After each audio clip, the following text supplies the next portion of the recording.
10મો અધ્યાય દેવો અને અસુરોનું યુદ્ધ.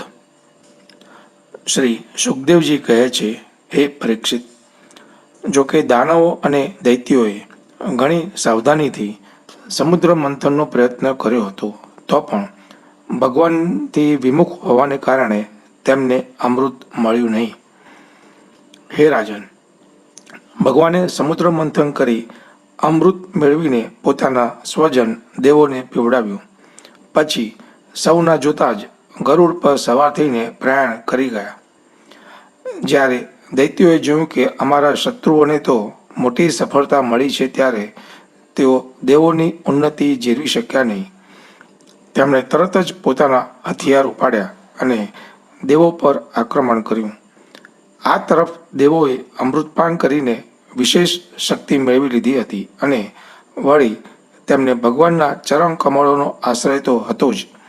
તેઓ પણ પોતાના અસ્ત્રો શસ્ત્રોથી સુસજ્જ થઈને દૈત્યો સાથે યુદ્ધે ચડ્યા. હે રાજન, ક્ષીરસાગરના કાંઠે ઘણું જ રોમાંચક અને અત્યંત ભયંકર યુદ્ધ થયું. દેવો અને દૈત્યોનું તે ઘમાસાણ જ દેવાસુર સંગ્રામના નામે ઓળખાય છે. બંને પક્ષો એકબીજાના પ્રબળ શત્રુ હતા અને બંને ક્રોધે ભરાયેલા હતા. એકબીજાને સામસામી જોઈને તેઓ તલવાર, બાણ અને બીજા અનેકાનેક અસ્ત્રો શસ્ત્રોથી એકબીજા પર પ્રહાર કરવા લાગ્યા. તે સમયે યુદ્ધમાં શંખ, ભેરી, મૃદંગ, નગારા, ડમરૂ વગેરે વાદ્યો ઘણા જોરથી વાગવા લાગ્યા. હાથીઓની ગર્જના, ઘોડાઓનો હણહણાટ, રથોનો ગડગડાટ અને પાયદળ સેનાના હોંકારા પડકારાથી ભારે કોલાહલ મચી ગયો. યુદ્ધ ભૂમિમાં રથીઓ સામે રથીઓ, પાયદળ યોદ્ધાઓ સામે પાયદળ યોદ્ધાઓ, ઘોડેસવારો સાથે ઘોડેસવારો અને હાથી પરના સવારો સામે હાથી પરના સવારો યુદ્ધ કરવા લાગ્યા. તેમાંને કેટલાક વીરો ઊંટ પર, હાથી અને ગધાડા પર ચડીને, તો કેટલાક ગૌર મૃગ, રીંછ, વાઘ અને સિંહ પર ચડીને લડી રહ્યા હતા. કેટલાક યોદ્ધાઓ ગીધ, બગલા, કંક, બાજ અને ભાસ પક્ષીઓ પર સવાર થયા હતા, તો ઘણા બધા તિમિંગલ, મચ્છ, સૌરભ, પાડા, ગેંડા, બળદ, નીલગાય અને જંગલી સાંઢો પર આરૂઢ થયા હતા. કેટલાકે શિયાળ, ઉંદર, કાચિંડા અને સસલા પર સવારી કરી હતી, તો ઘણા બધા યોદ્ધાઓ મનુષ્યો, બકરા, કાળિયાર મૃગ, હંસ અને સુવરો પર આરૂઢ થયા હતા. આ પ્રમાણે જળ, સ્થળ અને આકાશમાં રહેતા અને દેખાવે ભયંકર શરીરવાળા ઘણા બધા પ્રાણીઓ તરફ પર આરૂઢ થઈને ઘણા દૈત્યો બંને સેનાઓમાં ચારે બાજુ ઘૂસી ગયા. હે રાજન, તે સમયે રંગબેરંગી ધજાઓ, સ્ફટિકમણી જેવા સફેદ નિર્મળ છત્રો, રત્નજડિત બહુમૂલ્ય વીંઝણા, મોરપીંછો, ચામરો અને પવનથી લહેરાતા ખેસ, પાઘડી, કલંગી, કવચ, આભૂષણો તથા સૂર્યના કિરણોથી અત્યંત ચમકતા ઉજ્જવળ શસ્ત્રો અને વીરોની હરોળોને કારણે દેવો અને અસુરોના સૈન્યો એવા શોભી રહ્યા હતા કે જાણે જળચર પ્રાણીઓથી ભરેલા બે મહાસમુદ્રો લહેરાઈ રહ્યા હોય. હે પરીક્ષિત, તે યુદ્ધભૂમિમાં દૈત્યોના સેનાપતિ વિરોચન પુત્ર બલિ મય દાનવે બનાવેલા વૈહાયસ નામના વિમાન પર આરૂઢ થયા, કે જે વિમાન તેના ચાલકની જ્યાં જવાની ઈચ્છા હોય ત્યાં જતું હતું. તેમાં યુદ્ધની તમામ સાધન સામગ્રીઓ સુસજ્જ હતી. હે પરીક્ષિત, તે એટલું આશ્ચર્યપૂર્ણ હતું કે ક્યારેક નજરે પડતું હતું તો ક્યારેક અદૃશ્ય થઈ જતું હતું. તે અત્યારે ક્યાં હશે એનું જ્યારે અનુમાન પણ કરી શકાતું ન હોય, તો પછી તેને બતાવી તો શકાય જ કેવી રીતે? તે શ્રેષ્ઠ વિમાન પર રાજા બલિ સવાર થયેલા હતા અને બધા જ મોટા મોટા સેનાપતિઓ તેમની ચારે બાજુએ ઘેરાયેલા હતા. તેમના પર શ્રેષ્ઠ ચામરો ઢોળવામાં આવી રહ્યા હતા અને છત્ર તાણેલું હતું. તે સમયે બલિ એવા જણાતા હતા કે જાણે ઉદયાચલ પર ચંદ્રમા ન હોય.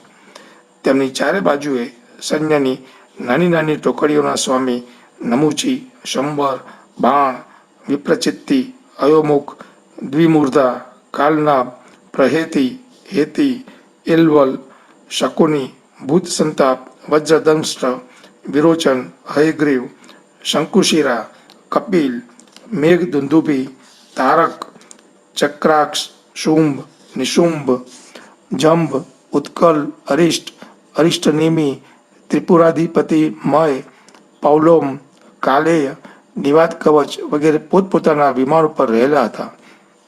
આ બધાએ સમુદ્ર મંથન કરવામાં જોડાયેલા હતા, પરંતુ તેમને અમૃતનો ભાગ મળ્યો ન હતો અને માત્ર પરિશ્રમના જ ભાગી બન્યા હતા.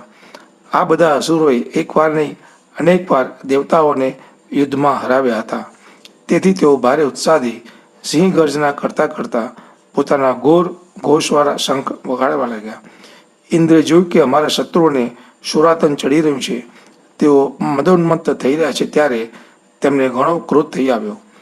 તેઓ પોતાના વાહન ઐરાવત પર નામના દિગ્ગજ પર આરૂઢ થયા કે જેના ગંડ સ્થળમાંથી મદ ઝરી રહ્યો હતો. તેથી ઇન્દ્ર એવા શોભતા હતા કે જાણે સૂર્ય ઉદયાચલ પર આરૂઢ થયો હોય અને એમાંથી અનેક ઝરણા વહી રહ્યા હોય. ઇન્દ્રની ચારે બાજુએ પોતપોતાના વાહન, ધજા અને આયુધોવાળા દેવો તેમજ પોતપોતાના ગણો વગેરે લોકપાલો મીટરાઈ વળ્યા. બંને સૈન્યો સામસામે ખડા થઈ ગયા. બે બેના જોડકા બનાવીને તે લોકો યુદ્ધ કરવા લાગ્યા. કોઈ આગળ વધી રહ્યા હતા તો કોઈ નામોચ્ચાર સાથે પડકાર ફેંકી રહ્યા હતા. કેટલાક વળી મર્મભેદક વાક્યોથી પોતાના પ્રતિદ્વંદ્વીને ધિક્કારી રહ્યા હતા. બલિ ઇન્દ્ર સાથે, સ્વામી કાર્તિક તારકાસુર સાથે, વરુણ હેતિ સાથે અને મિત્ર પ્રહેતિ સાથે ભેળાઈ ગયા. યમરાજ કાલનાભ સાથે, વિશ્વકર્મા મય સાથે, શંભરાસુર ત્વષ્ટા સાથે અને સવિતા વિરોચન સાથે યુદ્ધ કરવા લાગ્યા. નમુચી અપરાજિત સાથે, અશ્વિની કુમારો વૃષપર્વા સાથે તથા સૂર્યદેવ બલિના બાણ વગેરે 100 પુત્રો સાથે યુદ્ધ કરવા લાગ્યા. રાહુ સાથે ચંદ્રમા અને પુલમા સાથે વાયુનું યુદ્ધ થયું. ભદ્રકાળી દેવી નિશુંભ અને શુંભ પર ત્રાટક્યા. હે શત્રુદમન પરીક્ષિત, જંભાસુર સાથે મહાદેવજીનું, મહિષાસુર સાથે અગ્નિદેવનું અને વાતાપી તથા ઇલવલ સાથે બ્રહ્માપુત્ર મરીચી વગેરેનું યુદ્ધ થયું. દુર્મસનું કામદેવ સાથે, ઉત્કલનું માતૃગણો સાથે, શુક્રાચાર્યનું બૃહસ્પતિ સાથે અને નરકાસુરનું શનૈશ્વર સાથે યુદ્ધ થવા લાગ્યું. નિવાત કવચો સાથે મરુદગણ, કાલેયો સાથે વસુગણ, પૌલોમો સાથે વિશ્વેદેવગણ અને ક્રોધવશો સાથે રુદ્રગણોનું યુદ્ધ થયું. આ પ્રમાણે અસુરો અને દેવો યુદ્ધભૂમિમાં દ્વંદ્વ યુદ્ધ અને સામૂહિક આક્રમણો કરીને એકબીજા સાથે ભેળાઈને પરસ્પરને જીતવાની ઈચ્છાથી ઉત્સાહપૂર્વક તીક્ષ્ણ બાણો, તલવારો અને ભાલાઓથી પ્રહાર કરવા લાગ્યા. તેઓ અનેક પ્રકારે યુદ્ધ કરી રહ્યા હતા. ભુશુંડી, ચક્ર, ગદા, વૃષ્ટિ, પટ્ટીશ, શક્તિ, ઉલ્મુક, પ્રાસ, ફરસી, તલવાર, ભાલા, મગદળ, પરીઘ, બિંદીપાલ વગેરે આયુધોથી એકબીજાના માથા કાપવા લાગ્યા. તે સમયે પોતાના સવારો સહિત હાથી, ઘોડા, રથ વગેરે અનેક પ્રકારના વાહનો અને પાયદળ સૈન્ય વેરવિખેર થવા લાગ્યા. કોઈના હાથ, કોઈની જંઘા, કોઈની ગરદન તો કોઈના પગ કપાઈ ગયા, તો કોઈની ધજા, ધનુષ્ય, કવચ અને આભૂષણો ટુકડે ટુકડા થઈ ગયા. તેમના પગના ધમકારાથી અને રથના પૈડાના ઘસાવાથી પૃથ્વી ખોદાઈ ગઈ. તે સમયે યુદ્ધભૂમિમાં એવી પ્રચંડ ધૂળ ઉડી કે તેણે દિશાઓ, આકાશ અને સૂર્યને પણ ઢાંકી દીધા. પરંતુ થોડી જ વારમાં લોહીની ધારાથી ભૂમિ તરબોળ થઈ ગઈ અને ક્યાંય ધૂળનું નામ નિશાન પણ રહ્યું નહીં. ત્યાર પછી તો યુદ્ધનું મેદાન કપાયેલા માથાઓથી ભરાઈ ગયું. કોઈના મુગટ અને કુંડળ પડી ગયા હતા, તો કોઈની આંખોમાંથી ક્રોધની મુદ્રા પ્રગટી રહી હતી. કોઈએ પોતાના દાંતથી હોઠ દબાવી રાખ્યા હતા. ઘણાઓની આભૂષણો અને શસ્ત્રોથી સુસજ્જ લાંબી લાંબી ભુજાઓ કપાઈને પડેલી હતી અને ઘણાઓની મોટી મોટી હાથીની સૂંઢ જેવી જાંઘો કપાયેલી પડેલી હતી. આ પ્રમાણે તે યુદ્ધભૂમિ ઘણી ભયાનક દેખાતી હતી. તે સમયે ત્યાં ઘણા બધા ધડ હાથોમાં હથિયાર ઉપાડીને વીરો ભણી દોડતા અને ઉછળતા હતા. રાજા બલિએ ઇન્દ્ર પર 10 બાણ, તેમના વાહન ઐરાવત પર 3 બાણ, ઐરાવતના ચરણોના રક્ષકો પર 4 બાણ અને મુખ્ય મહાવત પર 1 બાણ એમ કુલ 18 બાણ છોડ્યા. ઇન્દ્રે જોયું કે બલિના બાણ તો અમને ઘાયલ કરવા જ માગે છે, ત્યારે તેમણે અત્યંત સ્ફૂર્તિપૂર્વક તેટલા જ ભલ્લ નામના તીક્ષ્ણ બાણો છોડીને સામેથી આવતા પેલા બાણોને હસતા હસતા કાપી નાખ્યા. ઇન્દ્રની આ પ્રશંસનીય સ્ફૂર્તિ જોઈને રાજા બલિ વધુ ક્રોધિત થયા અને તેમણે એક મહાશક્તિ ઉઠાવી કે જે ઉલ્કાની જેમ ભડભડતી હતી, પરંતુ તે હજી તો હાથમાં જ હતી, છૂટી ન હતી ત્યાં જ ઇન્દ્રે તેને પણ કાપી નાખી. એ પછી બલિએ એક પછી એક ક્રમશઃ શૂળ, પ્રાસ, તોમર અને શક્તિ ઉપાડ્યા, પરંતુ તે જે શસ્ત્રો હાથમાં ઉપાડતા હતા તેમના ઇન્દ્ર ટુકડે ટુકડા કરી નાખતા હતા. આ સફળ યુદ્ધ કૌશલ્યથી ઇન્દ્રનું ઐશ્વર્ય અધિક ચમકી ઉઠ્યું. હે પરીક્ષિત, હવે ઇન્દ્રના પરાક્રમથી ગભરાઈને બલિ પહેલા તો અંતર્ધાન થઈ ગયા. પછી તેમણે આસુરી માયાની સૃષ્ટિ રચી. તરત જ દેવોના સૈન્ય ઉપર એક પર્વત પ્રગટ થયો. તે પર્વત ઉપરથી દાવાનળથી બળતા વૃક્ષો સાથે અને છીણી જેવી તીક્ષ્ણ ધારવાળા શિખરો સાથે અણીદાર શિલાઓ પડવા લાગી. તેનાથી દેવોનું સૈન્ય કચ્ચરઘાણ થવા લાગ્યું. ત્યાર પછી મોટા મોટા સર્પ, દંદશુક, વીંછી અને અન્ય ઝેરી જીવો ઉછળી ઉછળીને કરડવા અને ડંખ મારવા લાગ્યા. સિંહો, વાઘો અને સુવરો દેવોના સૈન્યના મોટા મોટા હાથીઓને મારવા લાગ્યા. હે પરીક્ષિત, હાથમાં શૂળ લીધેલી મારો, કાપો એવી બૂમો પાડતી સેંકડો નગ્ન રાક્ષસીઓ અને રાક્ષસો પણ ત્યાં પ્રગટ થઈ ગયા. થોડી જ ક્ષણો પછી આકાશમાં વાદળાઓની ઘનઘોર ઘટાઓ ઘૂમવા લાગી. તેમના પરસ્પર અથડાવાથી ભારે ઘેરો અને કઠોર ગડગડાટ થવા લાગ્યો. વીજળીઓ ચમકવા લાગી અને આંધીથી છંછાયેલા વાદળાઓ અંગારાઓનો વરસાદ વરસાવવા લાગ્યા. દૈત્યરાજ બલિએ પ્રલયના અગ્નિ જેવી અત્યંત ભયાનક આગનું સર્જન કર્યું. તે આગ જોતજોતામાં પવનની મદદથી દેવોના સૈન્યને બાળવા લાગી. થોડી જ વારમાં એવું લાગવા માંડ્યું કે પ્રબળ આંધીની થપાટોથી સમુદ્રમાં મોટા મોટા મોજા ઉછળી રહ્યા છે અને ભયાનક વમળો પેદા થઈ રહ્યા છે, અને તે સમુદ્ર પોતાની મર્યાદા ઓળંગીને ચારે બાજુએથી દેવોના સૈન્યને ઘેરી લેતો ઉમટી આવી રહ્યો છે. આ પ્રમાણે જ્યારે તે ભયાનક અસુરોએ ઘણી ભારે માયાનું સર્જન કર્યું અને પોતે પોતાની માયાના પ્રભાવથી અદૃશ્ય રહ્યા, તેઓ દેખાતા નહીં હોવાને કારણે તેમના પર પ્રહાર પણ કરી શકાતો ન હતો, ત્યારે દેવોના યોદ્ધાઓ ઘણો વિષાદ પામ્યા. હે રાજન, તેમની માયાનો પ્રતિકાર કરવા ઇન્દ્ર વગેરે દેવોએ ઘણું વિચાર્યું, પણ તેમને કશું સૂઝ્યું નહીં. ત્યારે તેમણે વિશ્વના જીવનદાતા ભગવાનનું ધ્યાન ધર્યું, અને ધ્યાન ધરતા જ તેઓ ત્યાં પ્રગટ થઈ ગયા. તેમની ઝાંખી અતિ સુંદર હતી. ગરુડજીના ખભા પર તેમના ચરણકમળ વિરાજમાન હતા. નવા કમળ જેવા અત્યંત કોમળ નેત્ર હતા. તેમણે પિતાંબર ધારણ કરેલું હતું. 8 ભુજાઓમાં 8 આયુધો, ગળામાં કૌસ્તુભ મણિ, મસ્તક પર અમૂલ્ય મુગટ અને કાનોમાં કુંડળ ઝગમગી રહ્યા હતા. દેવોએ પોતાની આંખે ભગવાનની છબીના દર્શન કર્યા. પરમ પુરુષ પરમાત્માના પ્રગટ થતાં જ તેમના પ્રભાવથી અસુરોની તે કપટપૂર્ણ માયા વિલીન થઈ ગઈ. બરાબર એવી જ રીતે કે જેમ જાગી જતા સ્વપ્નની વસ્તુઓ અદૃશ્ય થઈ જાય છે. સાચું છે, ભગવાનનું સ્મરણ સમસ્ત વિપત્તિઓમાંથી મુક્ત કરી દે છે. એ પછી કાલનેમી દૈત્ય જોયું કે યુદ્ધના મેદાનમાં ગરુડ વાહન ભગવાન આવી ગયા છે, ત્યારે તેણે પોતાના વાહન સિંહ પર બેઠા બેઠા જ ભારે વેગથી તેમના પર એક ત્રિશૂળ ચલાવ્યું. તે ગરુડના માથા પર આવે તે પહેલાં જ ભગવાને લીલાપૂર્વક તેને પકડી લીધું, અને તે જ ત્રિશૂળથી તેના ચલાવનારા દૈત્ય કાલનેમીને તથા તેના વાહનને હણી નાખ્યા. માલી અને સુમાલી એ 2 દૈત્યો મહાબળવાન હતા. ભગવાને યુદ્ધમાં પોતાના ચક્રથી તેમના માથા પણ કાપી નાખ્યા, અને તે બંને નિર્જીવ થઈને ઢળી પડ્યા. ત્યારબાદ માલ્યવાને પોતાની પ્રચંડ ગદાથી ઘણા વેગ સાથે ગરુડજી પર પ્રહાર કર્યો, પરંતુ ગર્જના કરતો તે માલ્યવાન પ્રહાર કરે તે પહેલાં જ ભગવાને પોતાના ચક્રથી તેના માથાને ધડથી જુદું કરી નાખ્યું. 10મો અધ્યાય સમાપ્ત. 11મો અધ્યાય દેવો અને અસુરોના યુદ્ધની સમાપ્તિ. શુકદેવજી કહે છે, હે પરીક્ષિત, પરમ પુરુષ ભગવાનની નિર્હેતુક કૃપાથી દેવોનો ગભરાટ શમી ગયો અને તેમનામાં પુનઃ ચેતનાનો સંચાર થઈ ગયો. પહેલા યુદ્ધભૂમિમાં જે અસુરો વડે ઇન્દ્ર, વાયુ વગેરે દેવો ઘાયલ થઈ ગયા હતા, તેઓ હવે તે અસુરો પર પૂરી શક્તિથી પ્રહાર કરવા લાગ્યા. પરમ ઐશ્વર્યશાળી ઇન્દ્રે બલિ સાથે લડતા લડતા જ્યારે તેમના પર ક્રોધ કરીને વજ્ર ઉઠાવ્યું, ત્યારે બધી પ્રજામાં હાહાકાર મચી ગયો. બલિ અસ્ત્ર શસ્ત્રથી સુસજ્જ થઈને ઘણા ઉત્સાહથી યુદ્ધભૂમિમાં મનસ્વીપણે વિચરી રહ્યા હતા.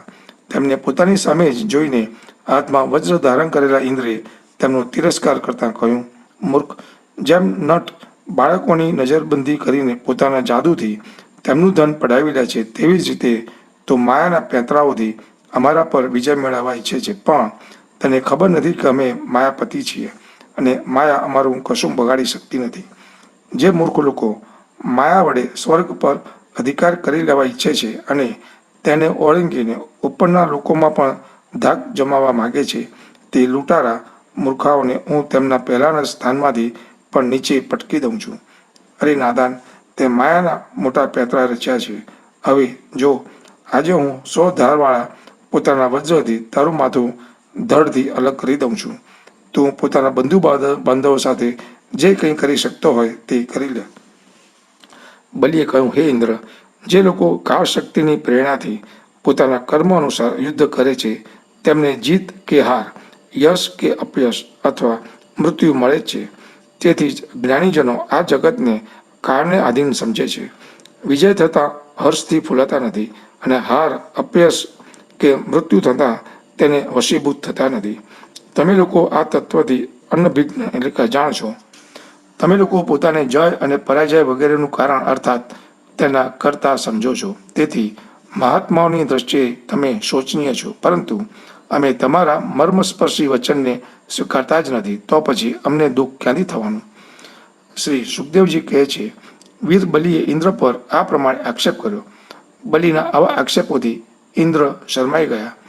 દરમિયાનમાં વીરોના માનનું મર્દન કરનારા બલિએ પોતાના ધનુષ્યને કાન સુધી ખેંચીને ઘણા બધા બાણ માર્યા.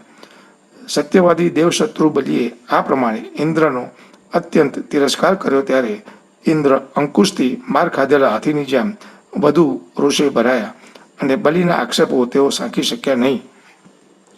શત્રુનું મર્દન કરનારા ઇન્દ્રે બલિ પર પોતાના અમોઘ વજ્રનો પ્રહાર કર્યો. તે પ્રહારથી બલિ પાંખ કપાયેલા પર્વતની જેમ પોતાના વિમાન સહિત પૃથ્વી પર પટકાઈ પડ્યા. બલિનો એક ઘણો હિતૈષી અને ઘનિષ્ઠ મિત્ર જંભાસુર હતો. પોતાના મિત્રના પતન પછી પણ તેને મારનારનો બદલો લેવા તે ઇન્દ્રની સન્મુખ આવીને ઊભો રહ્યો.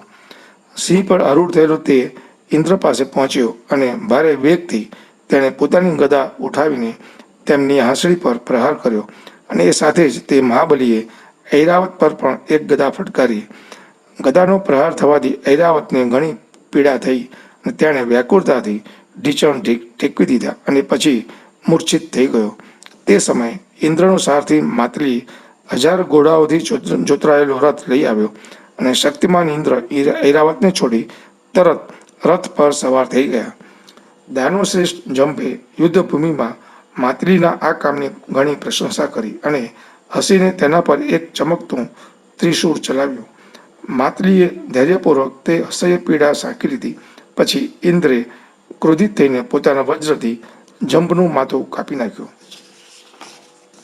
દેવર્ષિ નારદ પાસેથી જંભાસુરના મૃત્યુના સમાચાર સાંભળીને તેના ભાઈબંધુઓ નમુચી, બલ અને પાક તરત યુદ્ધભૂમિમાં આવી પહોંચ્યા. તેમણે પોતાની કઠોર અને મર્મદારક વાણીથી ઇન્દ્રને ઘણા કટુ વચનો કહ્યા અને જેમ મેઘ પર્વત પર ધોધમાર પાણી વરસાવે છે તેવી જ રીતે તેમના પર બાણવૃષ્ટિ કરી.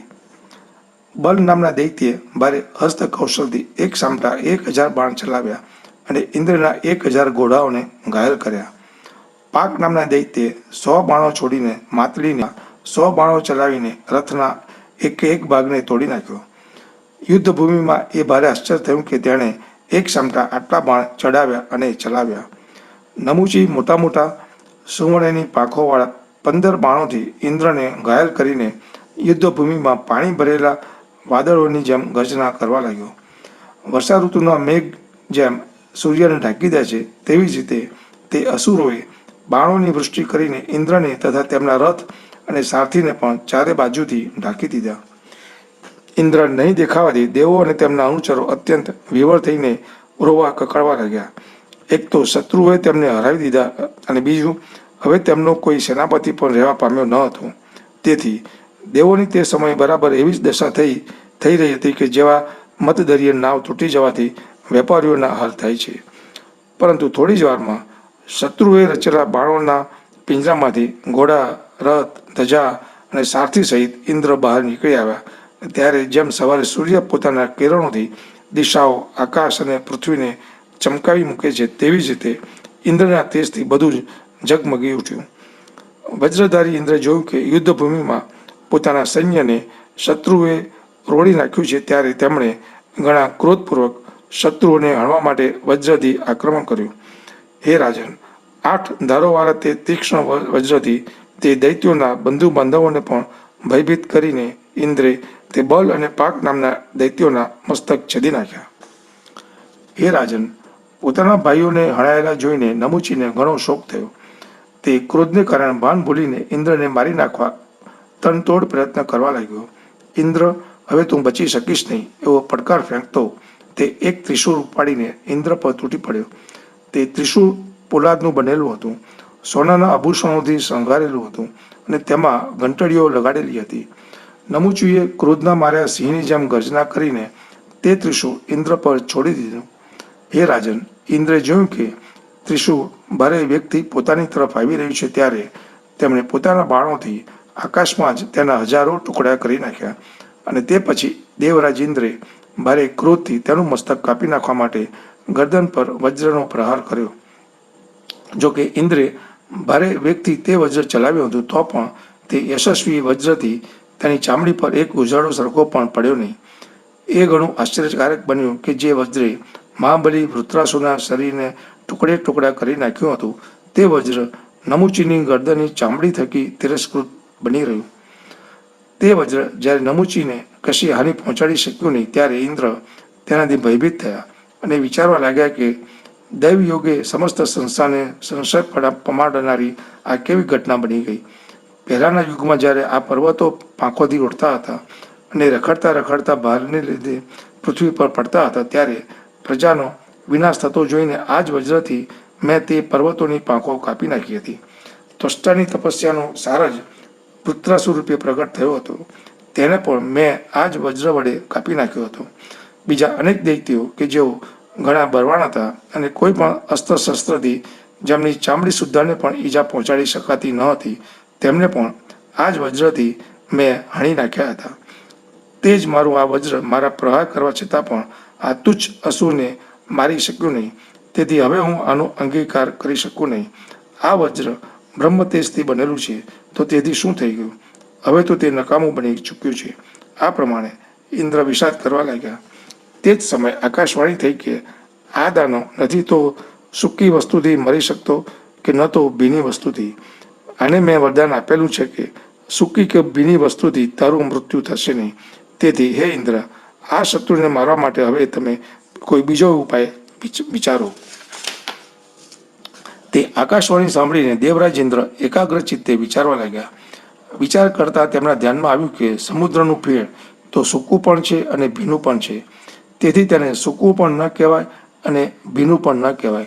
તેથી ઇન્દ્રે નહીં સૂકા અને નહીં ભીના એવા તે સમુદ્ર ફેણથી નમુચીનું મસ્તક છેદી નાખ્યું. ત્યારે મોટા મોટા ઋષિમુનિઓ ભગવાન ઇન્દ્ર પર પુષ્પવૃષ્ટિ કરતા તેમની સ્તુતિ કરવા લાગ્યા. ગંધર્વ શ્રેષ્ઠ વિશ્વાવસુ અને પરાવસુ ગાન કરવા લાગ્યા. દેવોના નગારા વાગવા લાગ્યા અને નર્તકીઓ આનંદપૂર્વક નૃત્ય કરવા લાગી. આ જ પ્રમાણે વાયુ, અગ્નિ, વરુણ વગેરે દેવોએ પણ પોતાના અસ્ત્રો શસ્ત્રોથી વિપક્ષીઓને એવી રીતે મારી નાખ્યા કે જેમ સિંહ હરણાઓને મારી નાખે છે.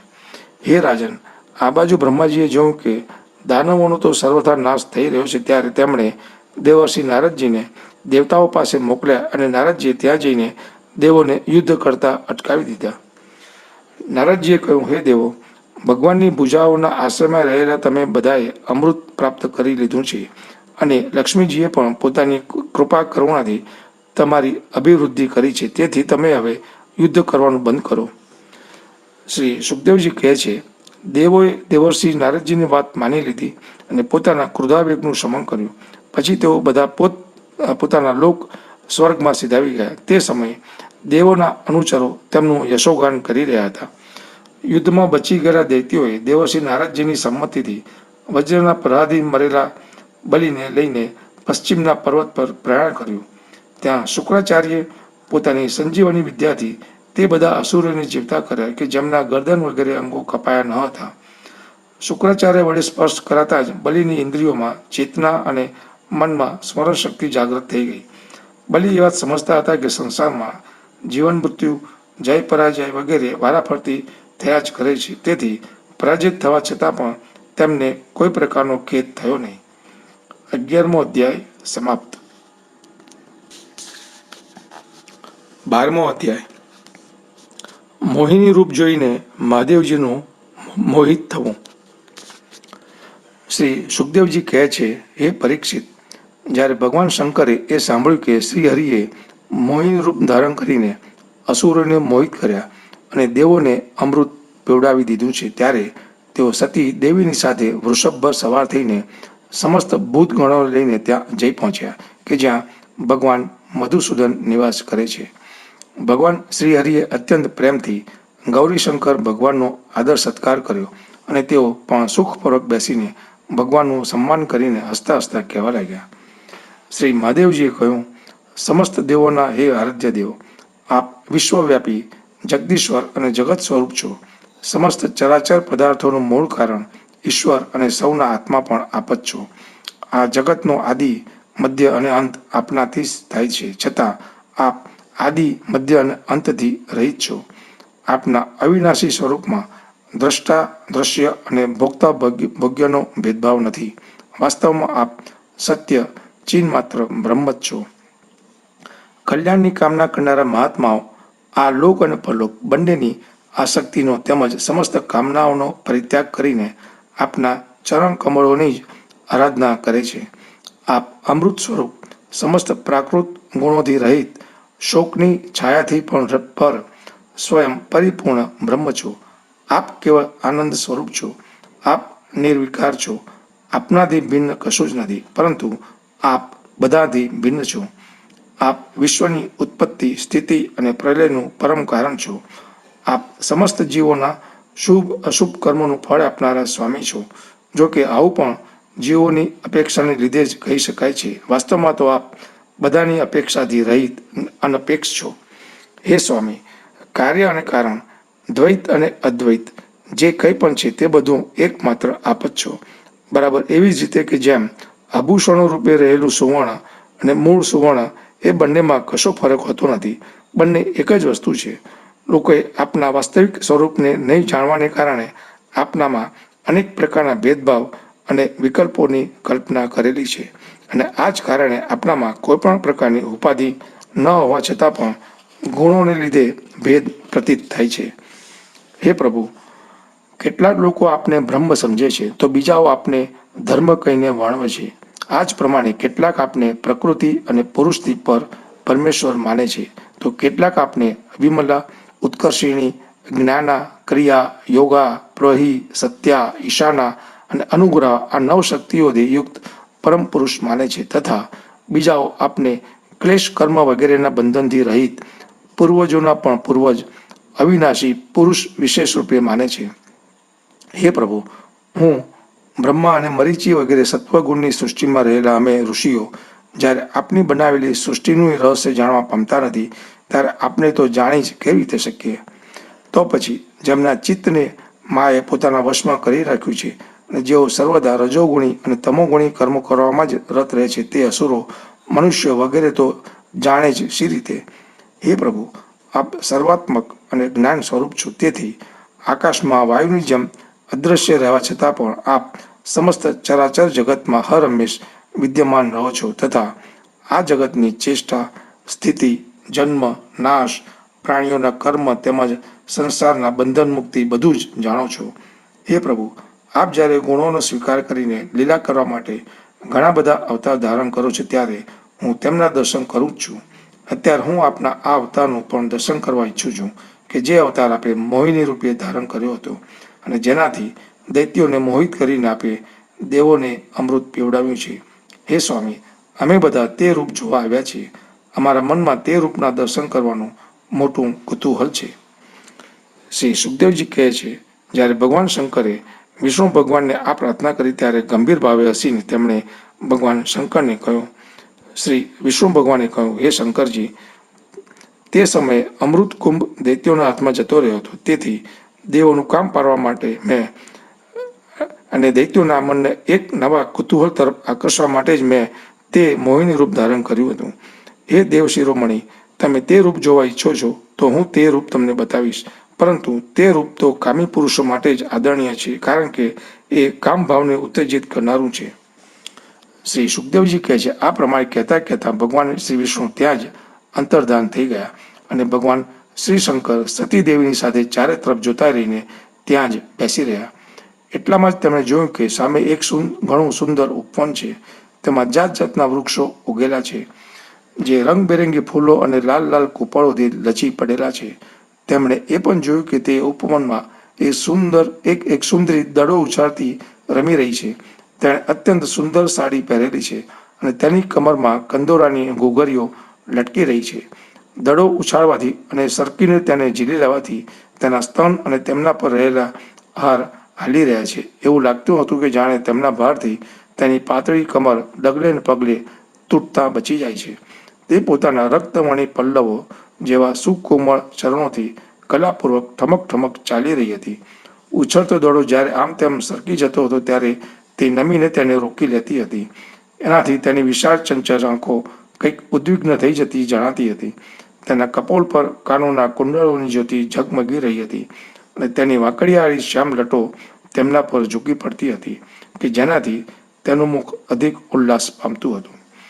જ્યારે ક્યારેક સાડી સરકી જતી હતી અને વાળની વેણી વિખરાઈ જતી હતી ત્યારે પોતાના અત્યંત સુકોમળ ડાબા હાથથી તે તેને સમારી લેતી હતી અને તે સમયે પણ તે પોતાના જમણા હાથથી દડો ઉછાળતી રહીને સમસ્ત સંસારને પોતાની માયાથી મોહિત કરી રહી હતી. દડાથી ખીરતા ખીરતા તેણે સહેજ લજ્જા ભાવે સ્મિત કરીને કટાક્ષ ભાવે શંકરજી તરફ જોયું. શંકરજીનું મન પરનો સંયમ ચલિત થઈ ગયો. તેઓ તે મોહિનીને નિરખવામાં અને તેની દ્રષ્ટિના રસમાં નિમગ્ન થઈને એટલા વિવળ થઈ ગયા કે તેમને પોતાની જાતનું પણ ભાન રહ્યું નહીં. તો પછી પાસે બેઠેલા સતી અને ભૂતગણું તો સ્મરણ જ કેમ રહી શકે? એકવાર દડો મોહિનીના હાથમાંથી જ ઉછીને થોડેક દૂર જઈ પડ્યો તો તે પણ તેની પાસે દોડી. તે સમયે શંકરજીના જોતા જ વાયુએ તેની બારીક સાડી કંદોરાની સાથે જ ઉડાવી દીધી. તે મોહિનીનું પ્રત્યેક અંગ અત્યંત રુચિકર અને મનોહર હતું. આંખો જ્યાં જોતી ત્યાં ચોંટી જ જતી હતી. એટલું જ નહીં, મન પણ ત્યાં જ રમણ કરવા લાગતું હતું. તેને આવી સ્થિતિમાં જોઈને ભગવાન શંકર તેના પ્રત્યે અત્યંત આકૃષ્ટ થઈ ગયા. મોહિની પણ પોતાના પ્રત્યે આસક્ત છે એમ તેમને લાગતું હતું. તેણે શંકરજીનો વિવેક છીનવી લીધો. તેઓ તેના હાવભાવથી કામાતુર થઈ ગયા અને ભવાનીની હાજરીમાં જ લજ્જા છોડીને તેના ભણી ચાલી નીકળ્યા. મોહિનીનું વસ્ત્ર તો પહેલાથી જ વાયુથી થોડુંક સરકી ચૂક્યું હતું. હવે શંકરજીને પોતાના તરફ આવતા જોઈને તે ઘણી લજ્જિત થઈ ગઈ. તે એક વૃક્ષથી બીજા વૃક્ષની ઓથે સંતાતી ફરતી હતી અને હસતી રહેતી હતી અને ક્યાંય સ્થિર થતી ન હતી. ભગવાન શંકરની ઇન્દ્રિયો પોતાને વશ રહી નહીં અને તેઓ કામવશ બની ગયા. તેથી તેઓ હાથણીની પાછળ હાથી દોડે તેમ તેની પાછળ દોડવા લાગ્યા. તેમણે અત્યંત વેગથી તેની પાછળ દોડીને પાછળથી તેના કેશ પકડી લીધા અને તેની ઈચ્છા નહીં હોવા છતાં પણ તેને પોતાની બંને ભુજાઓમાં સમાવીને છાતી સરસી લગાવી. જેમ હાથી હાથણીનું આલિંગન કરે છે તેવી જ રીતે ભગવાન શંકરે તે મોહિનીનું આલિંગન કર્યું. તે આમ તેમ ખસતી રહીને પોતાને છોડાવવાનો પ્રયાસ કરવા લાગી. આ ઝપાઝપીમાં તેના માથાના કેશ વિખરાઈ ગયા. વાસ્તવમાં તે સુંદરી ભગવાને રચેલી માયા જ હતી. તેથી તેણે પોતાને ગમે તેમ કરીને શંકરજીની ભુજાઓથી પકડમાંથી છોડાવી લીધી અને ઘણા વેગથી ભાગી છૂટી. ભગવાન શંકર પણ તે મોહિની વેશ ધારી અદ્ભુત કર્મ કરનારા ભગવાન શ્રી વિષ્ણુની પાછળ દોડવા લાગ્યા. તે સમયે એવું લાગતું હતું કે જાણે તેમના શત્રુ કામદેવે અત્યારે તેમના પર જીત મેળવી લીધી છે. કામુક હાથણીની પાછળ દોડતા મદોન્મત્ત હાથીની જેમ તેઓ મોહિનીની પાછળ દોડી રહ્યા હતા. જોકે ભગવાન શંકરનું વીર્ય અમોઘ છે તો પણ મોહિનીની માયાથી તે સ્ખલિત થઈ ગયું. ભગવાન શંકરનું તે વીર્ય પૃથ્વી પર જ્યાં જ્યાં પડ્યું ત્યાં ત્યાં સોના ચાંદીની ખાણો બની ગઈ. હે પરીક્ષિત, નદી, સરોવર, પર્વત, વન અને ઉપવનમાં તેમજ જ્યાં જ્યાં ઋષિમુનિઓ વસતા હતા ત્યાં ત્યાં મોહિનીની પાછળ ભગવાન શંકર ગયા હતા. હે નૃપશ્રેષ્ઠ, વીર્યપાત થઈ ગયા પછી તેમને પોતાની સ્થિતિનું ભાન થઈ આવ્યું. તેમણે જોયું કે ભગવાનની માયાએ તો તેમને ચક્રાઓમાં નાખી દીધા. ત્યારે તેઓ તરત તે દુઃખદ પ્રસંગથી અલગ થઈ ગયા. ત્યારબાદ આત્મ સ્વરૂપ શરૂઆતમાં ભગવાનનો આ મહિમા જાણીને તેમને કશું આશ્ચર્ય થયું નહીં. તેઓ જાણતા હતા કે ભગવાનની શક્તિઓનો કોણ પાર પામી શકે એમ છે. ભગવાને જોયું કે ભગવાન શંકરને આનાથી કોઈ વિષાદ કે લજ્જા નથી. ત્યારે તેઓ પુરુષ શરીર ધારણ કરીને ફરી પ્રગટ થયા અને અત્યંત પ્રસન્નતાપૂર્વક તેમને કહેવા લાગ્યા.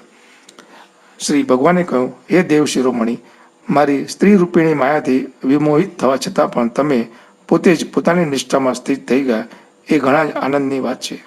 મારી માયા અપાર છે. તે એવા તો હાવભાવ રચે છે કે અજિતેન્દ્રિય પુરુષો તો કોઈ રીતે તેનાથી છુટકારો પામી શકતા જ નથી. ભલા તમારા સિવાય એવો કોણ પુરુષ છે કે જે એકવાર મારી માયાના સકંજામાં ફસાયા પછી પોતે જ તેમાંથી બહાર નીકળી શકે?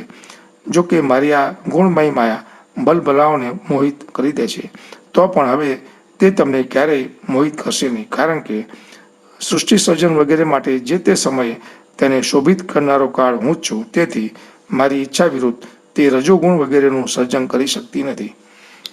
શ્રી સુખદેવજી કહે છે, હે રાજન, આ પ્રમાણે ભગવાન વિષ્ણુએ ભગવાન શંકરજીનો સત્કાર કર્યો ત્યારે તેમની પાસેથી વિદાય લઈને તેમજ તેમની પરિક્રમા કરીને તેઓ પોતાના ગણો સહિત કૈલાસમાં સિધાવી ગયા. હે પરીક્ષિત, ભગવાન શંકરજીએ મોટા મોટા ઋષિઓની સભામાં પોતાની અર્ધાંગીની સતી દેવી સમક્ષ પોતાના વિષ્ણુ રૂપને અંશભૂત માયામયી મોહિનીનું આ પ્રમાણે ઘણા પ્રેમથી વર્ણન કર્યું. હે દેવી, તમે પરમ પુરુષ પરમેશ્વર ભગવાન શ્રી વિષ્ણુની માયા જોઈને જુઓ. આવ તો હું સમસ્ત કલા કૌશલ વિદ્યા વગેરેનો સ્વામી છું અને સ્વતંત્ર છું, તો પણ તે માયાથી વિવશ થઈને મોહિત થઈ જાઉં છું. જ્યારે બીજા જીવો તો પરતંત્ર જ છે, તેથી તેઓ મોહિત થઈ જાય એમાં તો કહેવાનું શું હોય. જ્યારે હું 1000 વર્ષની સમાધિમાંથી જાગ્યો હતો ત્યારે તમે મારી પાસે આવીને પૂછ્યું હતું કે તમે કોની ઉપાસના કરો છો. આ જ એ સાક્ષાત સનાતન પુરુષ છે કે જેમને કાળ પોતાની સીમામાં બાંધી શકતો નથી અને જેમનું વર્ણન વેદ પણ કરી શકતા નથી. તેમનું વાસ્તવિક સ્વરૂપ અનંત અને અનિર્વચનીય છે. શ્રી સુખદેવજી કહે છે, હે પ્રિય પરીક્ષિત, મેં તમને ભગવાન શ્રી વિષ્ણુની આ ઐશ્વર્યપૂર્ણ લીલા કહી સંભળાવી કે જેમાં સમુદ્ર મંથનના સમયે પોતાની પીઠ પર મંદ્રાચલને ધારણ કરનારા ભગવાનનું વર્ણન છે. જે મનુષ્ય વારંવાર આ લીલાનું કીર્તન અને શ્રવણ કરે છે તેનો ઉદ્યમ ક્યારેય અને ક્યાંય પણ નિષ્ફળ થતો નથી, કારણ કે પવિત્ર કીર્તિ ભગવાનના ગુણો અને તેમની લીલાઓનું ગાન સંસારના સઘળા ક્લેશો અને પરિશ્રમને દૂર કરી દેનારું છે. દુષ્ટ મનુષ્યોને ભગવાનના ચરણ કમળોની પ્રાપ્તિ ક્યારેય થઈ શકતી નથી. તેઓ તો ભક્તિભાવયુક્ત મનુષ્યને જ પ્રાપ્ત થઈ શકે છે. એથી જ તેમણે મોહિનીનું માયારૂપ ધારણ કરીને દૈત્યોને મોહિત કર્યા અને પોતાના ચરણ કમળોના શરણે આવેલા દેવોને સમુદ્ર મંથનથી નીકળેલા અમૃતનું પાન કરાવ્યું. માત્ર એમની જ વાત નથી, ભલે ને ગમે તે હોય, જે પણ તેમના ચરણોનું શરણ ગ્રહણ કરી દે છે તેની સમસ્ત કામનાઓને તેઓ પૂરી કરી દે છે. હું તે શ્રી પ્રભુના ચરણ કમળોમાં નમસ્કાર કરું છું. 12મો અધ્યાય સમાપ્ત. 13મો અધ્યાય આગામી 7 મન્વંતરોનું વર્ણન. શ્રી સુખદેવજી કહે છે, હે પરીક્ષિત, વિવસ્વાનના પુત્ર યશસ્વી શ્રાદ્ધદેવ એ જ 7મા વૈવસ્વત મનુ છે. આ વર્તમાન મન્વંતર જ તેમનો કાર્યકાર છે. તેમના સંતાનોનું વર્ણન તમે મારી પાસેથી સાંભળો.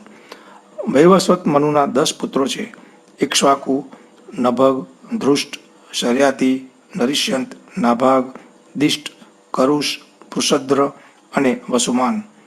હે શત્રુદમન, આ મન્વંતરમાં આદિત્ય, વસુ, રુદ્ર, વિશ્વેદેવ, મરુદ્ગણ, અશ્વિની કુમારો અને ઋભુ આ દેવોના મુખ્ય સમુદાય છે અને પુરંદર તેમના ઇન્દ્ર છે. કશ્યપ, અત્રિ, વશિષ્ઠ, વિશ્વામિત્ર, ગૌતમ, જમદગ્નિ અને ભરદ્વાજ એ સપ્તર્ષિઓ છે.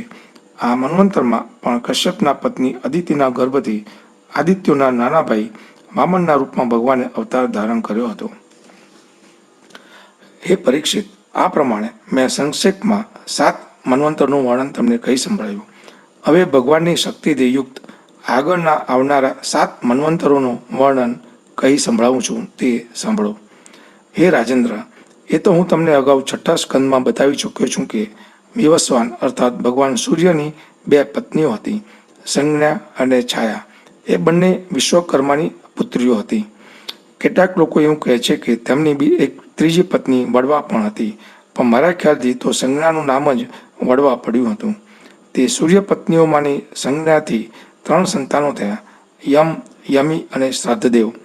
છાયાને પણ 3 સંતાનો થયા: સાવર્ણી, શનૈશ્વર અને તપ્તી નામની પુત્રી, કે જે સંવરણની પત્ની થઈ. જ્યારે સંજ્ઞાએ વડવાનું રૂપ ધારણ કર્યું ત્યારે તેનાથી બંને અશ્વિની કુમારો ઉત્પન્ન થયા. 8મા મન્વંતરમાં સાવર્ણી મનુ થશે અને તેમના પુત્રો થશે નિર્મુખ, વીરજસ વગેરે. હે રાજન, તે સમયે સુતપા, વીરજા અને અમૃતપ્રભ નામના દેવ સમુદાયો થશે અને તે દેવતાઓના ઇન્દ્ર થશે વિરોચનના પુત્ર બલિ. વિષ્ણુ ભગવાને વામન અવતાર ગ્રહણ કરીને તેમની પાસેથી 3 પગલાં પૃથ્વી માગી હતી, પરંતુ તેમણે તેમને 3 લોક આપી દીધા હતા. રાજા બલિને ભગવાને એકવાર તો બાંધી દીધા હતા, પરંતુ પછી પ્રસન્ન થઈને તેમણે તે બલિને સ્વર્ગ કરતાં શ્રેષ્ઠ સુતલ લોકનું રાજ્ય આપ્યું હતું. તેઓ આ સમયે ત્યાં ઇન્દ્રની જેમ વિરાજમાન છે. આગળ જતાં તેઓ જ ઇન્દ્ર થશે અને અંતે સમસ્ત ઐશ્વર્યોથી પરિપૂર્ણ ઇન્દ્રપદનો પણ પરિત્યાગ કરીને પરમ સિદ્ધિ પ્રાપ્ત કરી લેશે. ગાલવ, દીપ્તિમાન, પરશુરામ, અશ્વત્થામા, કૃપાચાર્ય, ઋષ્યશૃંગ અને અમારા પિતાજી ભગવાન વ્યાસ એ 8મા મન્વંતરમાં સપ્તર્ષિઓ થશે. હાલ આ બધા લોકો યોગ બળથી પોતપોતાના આશ્રમ મંડળમાં રહેલા છે. દેવગુહ્યની પત્ની સરસ્વતીના ગર્ભથી સાર્વભૌમ નામના ભગવાનનો અવતાર થશે. આ જ શ્રી પ્રભુ પુરંદર ઇન્દ્ર પાસેથી સ્વર્ગનું રાજ્ય પડાવી લઈને રાજા બલિને આપી દેશે. હે રાજન, વરુણના પુત્ર દક્ષ સાવર્ણી 9મા મનુ થશે. ભૂતકેતુ, દીપ્તકેતુ વગેરે તેમના પુત્રો થશે. પાર, મરીચી ગર્ભ વગેરે દેવોના સમુદાય થશે અને અદ્ભુત નામના તેમના ઇન્દ્ર થશે. તે મન્વંતરમાં દ્યુતિમાન વગેરે સપ્તર્ષિઓ થશે. આયુષ્માનની પત્ની અંબુધારાના ગર્ભથી ઋષભના રૂપમાં ભગવાનનો કલા અવતાર થશે. તેમણે જ આપેલા 3 લોકોનો અદ્ભુત નામના ઇન્દ્ર ઉપભોગ કરશે. 10મા મનુ થશે ઉપશ્લોકના પુત્ર બ્રહ્મ સાવર્ણી. તેમનામાં સમસ્ત સદ્ગુણો નિવાસ કરશે. ભૂરિશેણ વગેરે તેમના પુત્રો થશે. તે સમય હવિષ્માન, સુકૃતિ, સત્ય, જય, મૂર્તિ વગેરે સપ્તર્ષિઓ થશે. સુવાસન, વિરુદ્ધ વગેરે દેવતાઓના સમુદાય થશે અને શંભુ તેમના ઇન્દ્ર થશે. વિશ્વસૃજની પત્ની વિશુચિના ગર્ભથી વિશ્વક્સેનના રૂપમાં ભગવાન પોતાનો અંશાવતાર ધારણ કરીને શંભુ નામના ઇન્દ્ર સાથે મિત્રતા કરશે. 11મા મનુ થશે અત્યંત સંયમી ધર્મ સાવર્ણી. તેમના સત્ય, ધર્મ વગેરે 10 પુત્રો થશે. વિહંગમ, કામગમ, નિર્વાણ રુચિ વગેરે દેવતાઓના સમુદાય થશે. અરુણ વગેરે સપ્તર્ષિઓ થશે અને વૈદ્રુત નામના તેમના ઇન્દ્ર થશે. આર્યકની પુત્રી વિદ્રુતાના ગર્ભથી ધર્મસેતુના રૂપમાં ભગવાનનો અંશાવતાર થશે અને તે રૂપમાં તેઓ 3 લોકનું રક્ષણ કરશે. હે રાજન, 12મા મનુ થશે રુદ્ર સાવર્ણી. તેમના દેવવાન, ઉપદેવ, દેવશ્રેષ્ઠ વગેરે પુત્રો થશે. તે મન્વંતરમાં રુદ્ધામા નામના ઇન્દ્ર થશે અને હરિત વગેરે દેવોના સમુદાય થશે. તપોમૂર્તિ, તપસ્વી, અગ્નિદ્રક વગેરે સપ્તર્ષિઓ થશે. સત્યસહાની પત્ની સુનૃતાના ગર્ભથી સ્વધામના રૂપમાં ભગવાનનો અંશાવતાર થશે અને તે જ રૂપમાં તેઓ તે મન્વંતરનું પાલન કરશે. 13મા મનુ થશે પરમ જીતેન્દ્રિય દેવ સાવર્ણી. ચિત્રવિસેન, વિચિત્ર વગેરે તેમના પુત્રો થશે. સુકર્મ, સુતરામ વગેરે દેવતાઓના સમુદાય થશે અને તેમના ઇન્દ્રનું નામ હશે દિવસ્પતિ. તે સમયે નિર્મુખ, તત્વદર્શ વગેરે સપ્તર્ષિઓ થશે. દેવહોત્રની પત્ની બૃહતિના ગર્ભથી યોગેશ્વરના રૂપમાં ભગવાનનો અંશાવતાર થશે અને તે જ રૂપમાં તેઓ દિવસ્પતિને ઇન્દ્રનું પદ આપશે. હે મહારાજ, 14મા મનુ થશે ઇન્દ્ર સાવર્ણી. ઉરુ, ગંભીર, બુદ્ધિ વગેરે તેમના પુત્રો થશે. તે સમયે પવિત્ર, ચાક્ષુષ વગેરે દેવતાઓના સમુદાય થશે અને તેમના ઇન્દ્રનું નામ હશે શુચિ. અગ્નિ, બાહુ, શુચિ, શુદ્ધ, માગધ વગેરે સપ્તર્ષિઓ થશે. તે સમયે સત્રાયણની પત્ની વિતાનાના ગર્ભથી બૃહદ ભાનુના રૂપમાં ભગવાન અવતાર ધારણ કરશે અને કર્મકાંડનો વિસ્તાર કરશે. હે રાજન, આ 14 મન્વંતરો ભૂત, વર્તમાન અને ભવિષ્ય ત્રણેય કાળમાં ચાલતા રહે છે. એમનાથી જ એક સહસ્ત્ર ચતુર્યુગીવાળા કલ્પના સમયની ગણતરી કરવામાં આવે છે. 13મો અધ્યાય સમાપ્ત. 14મો અધ્યાય મનુ વગેરેના ભિન્ન ભિન્ન કર્મોનું નિરૂપણ. રાજા પરીક્ષિતે પૂછ્યું, હે ભગવાન, તમે વર્ણવેલા આ મનુઓ, મનુપુત્રો, સપ્તર્ષિઓ વગેરે પોતપોતાના મન્વંતરમાં કોના વડે નિયુક્ત થઈને કયા કયા કાર્યો કેવી રીતે કરે છે તે તમે કૃપા કરીને મને કહી બતાવો. શ્રી સુખદેવજી કહે છે, હે પરીક્ષિત, મનુઓ, મનુપુત્રો, સપ્તર્ષિઓ અને દેવો બધાને નિયુક્ત કરનારા સ્વયં ભગવાન જ છે. હે રાજન, ભગવાનના યજ્ઞ પુરુષ વગેરે જે અવતાર શરીરોનું મેં વર્ણન કર્યું છે તેમની પ્રેરણાથી મનુઓ વગેરે વિશ્વની વ્યવસ્થાનું સંચાલન કરે છે. ચતુર્યુગીના અંતે સમય પરિવર્તનને લીધે જ્યારે શ્રુતિઓ નષ્ટપ્રાય થઈ જાય છે ત્યારે સપ્તર્ષિઓ પોતાના તપથી ફરી તેમનો સાક્ષાત્કાર કરે છે. તે શ્રુતિઓથી જ સનાતન ધર્મનું રક્ષણ થાય છે. હે રાજન, ભગવાનની પ્રેરણાથી બધા જ મનુઓ પોતપોતાના મન્વંતરમાં પૃથ્વી પર ચારે ચરણથી પરિપૂર્ણ ધર્મનું અનુષ્ઠાન કરાવે છે. મનુના પુત્રો સમસ્ત મન્વંતર દરમિયાન કાળ અને દેશ બંનેનું વિભાજન કરીને પ્રજાપાલનનું તથા ધર્મપાલનનું કાર્ય કરે છે. જે ઋષિઓ, પિતૃઓ, ભૂતો, મનુષ્યો વગેરેનો પંચ મહાયજ્ઞ વગેરે કર્મો સાથે સંબંધ છે તેમના સહિત દેવો તે મન્વંતરમાં યજ્ઞ ભાગનો સ્વીકાર કરે છે અને ઇન્દ્ર ભગવાન આપેલી ત્રણેય લોકની અતુલ સંપત્તિનો ઉપભોગ કરવા સાથે પ્રજાનું પાલન પોષણ કરે છે. સંસારમાં યથેષ્ટ વરસાદ વરસાવવાનો અધિકાર પણ તેમને જ છે. ભગવાન યુગે યુગે સનકાદિ સિદ્ધોનું રૂપ ધારણ કરીને જ્ઞાનવલ્ક્ય વગેરે ઋષિઓનું રૂપ ધારણ કરીને કર્મનો અને દત્તાત્રેય વગેરે યોગેશ્વરોનું રૂપ ધારણ કરીને યોગનો ઉપદેશ કરે છે. તેઓ મરીચી વગેરે પ્રજાપતિઓના રૂપમાં સૃષ્ટિનો વિસ્તાર કરે છે. સમ્રાટના રૂપમાં લૂંટારાઓનો વધ કરે છે અને ઠંડી, ગરમી વગેરે વિભિન્ન ગુણો ધારણ કરીને કાળના રૂપમાં બધાને સંહાર તરફ લઈ જાય છે. નામ અને રૂપની માયાથી પ્રાણીઓની બુદ્ધિ વિમૂઢ થઈ રહી છે. તેથી તેઓ અનેક પ્રકારના દર્શનશાસ્ત્રો દ્વારા મહિમા તો ભગવાનનો જ ગાય છે, પરંતુ તેમના વાસ્તવિક સ્વરૂપને જાણવા પામતા નથી. હે પરીક્ષિત, આ પ્રમાણે મેં તમને મહાકલ્પો અને અવાંતર કલ્પોનું પરિમાણ કહી સંભળાવ્યું. પુરાણ તત્વના વિદ્વાનોએ પ્રત્યેક અવાંતર કલ્પમાં 14 મન્વંતર બતાવ્યા છે. 14મો અધ્યાય સમાપ્ત.